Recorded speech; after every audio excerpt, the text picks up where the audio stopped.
This is the fourth training video on the track tools inside 12D model.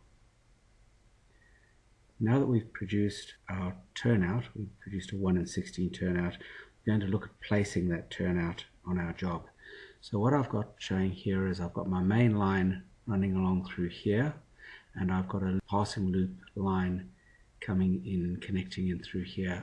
I've used different super alignment styles on these two strings so that they've got different colors and can be seen a little bit more simply.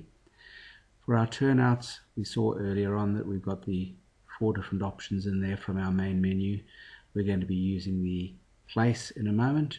I'm going to go and select my option from the 12D toolbar up here. That brings out the turnout place panel. Commonly what would happen with the function name would be that we would give it a line it's associated with and the type of turnout. So in this case, I'm actually just going to call it Turnout 1 in 16.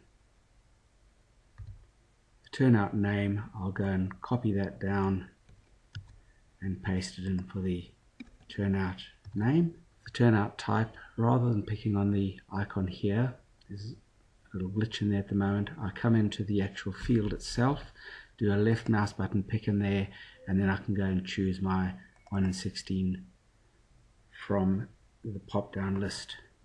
When it comes to the placement node, we've got a few different options in here. So the front end would be the very beginning of the turnout assembly. The TOS is the toe of switch.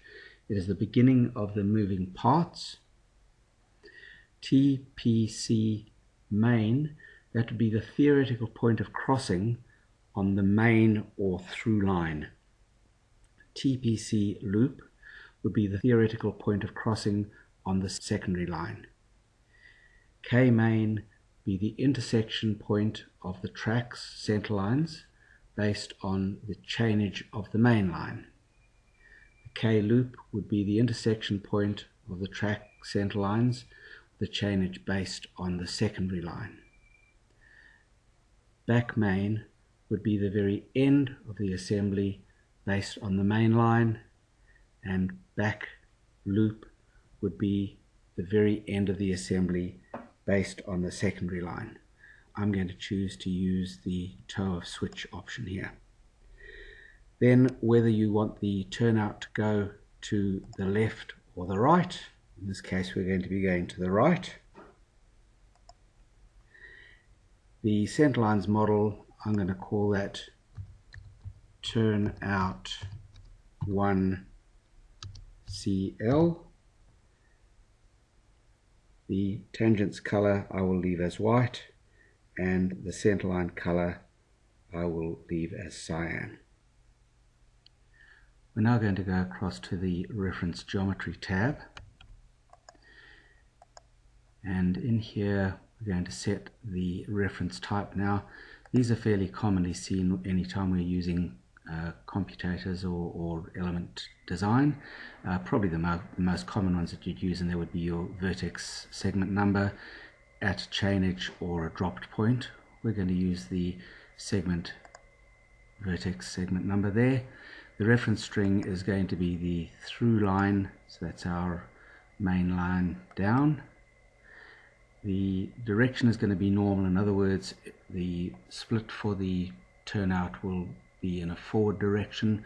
When we go and put the second one in at the other end of our passing loop, it'll be in the reverse direction, backward direction, so that it actually points back towards us.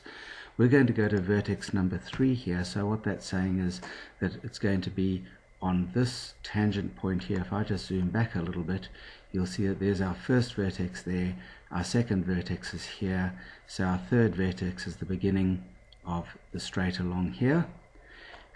We could then also do some minor adjustments on the offsets, heights, etc., and adjustment of angles.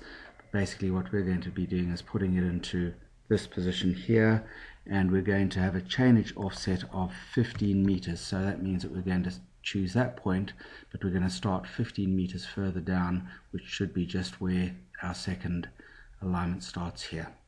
So it's going to place the toe of switch at that point. Now we'll go across onto the plot rails tab. We're going to go, and I'm just going to go and call this Turnout 1 rails. As I said, normally you'd have longer names in there, but then they're not going to show up in my dialog box here just at the moment. So we'll use the Turnout 1 rails as the model name. We'll use our viz steel with an offset height of 0. We're not going to bother plotting the sleepers in this case here. If we wanted to, we could tick that option there and it would plot the sleepers for us. And the other option that's left on those tabs there is to use a 12DA file. So you could, instead of reading in the turnout from our set turnouts we produced, we could read in a 12DA of that data set. So now that we've done all of those, we're going to go down to here, pick on the place turnout option, and then we can go and add some new models in here where we should have the turnout centerline. I'll just do them one at a time each. So we've got our turnout centerline string that's coming through there. There's a Y in there. Then we'll go to our Turnout 1 rails, and there are the actual rails themselves for that particular turnout. So that's completed our first turnout. Now, of course, we could just reuse this panel and put new details in it. I'm just going to go and close it by hitting on the finish button, reminding you that we can actually go and place that by coming up to our icons up here. That is the panel that we wanted to use. We'll pull it down to here. We do have an existing function in there now of Turnout 1 and 16. We're going to produce a new one. I'm going to call it Turnout 2 1 in 16. Remember, I said to you before, we'd probably put the name of the rail line in there as well. As it's a function, when we press enter, it's gone down and filled in the details down through here for me. So we've got a turnout name. The turnout type that we're going to choose is again going to be our 1 in 16. Remember that you need to pick inside this field, not on the button. We're going to have our placement again here as the toe of switch. This time we're going to have the turnout to the left hand side because it's going to be the mirror image of this one that we've just produced. I'm just going to go and strip out that 1 in 16 from there just to keep that name a little bit shorter so we can see the full name there as Turnout 2 centerline. Keep the colors the same. Over onto the reference geometry here, and again we're going to use a segment. The reference string is going to be the same reference string, so it's going to be our through line. This time we're actually producing this at the other end of the loop down here, so our vertex index is going to actually be part 14. So it'll be the 14th element in there. And last time we used an offset here of positive 15. This time we're going to use a negative 15, and what that's going to do is it's going to take it from this point here, which is vertex 14, and it's going to step it back so that the toe of switch actually starts here. And of course this time we want the turnout to go in the opposite direction, so this will be reversed. We're not going to bother with the sleepers, but we will plot the rails. That's all okay in there, and all I'm going to do is just strip out that 1 in 16 again, just so we can see that a little bit easier in there. And then we're going to hit the place turnout button there, come up to our plus sign again and add those models on. Again, I'll do them one by one so you can see them as they come in. We've got our Turnout 2 centerline. So there's the centerline happening in there.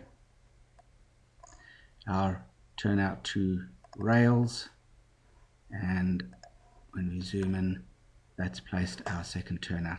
Now remember that these turnouts are functions, so if the horizontal and or vertical geometry of the alignments changes, those turnouts will adjust horizontally and vertically again to match those center lines.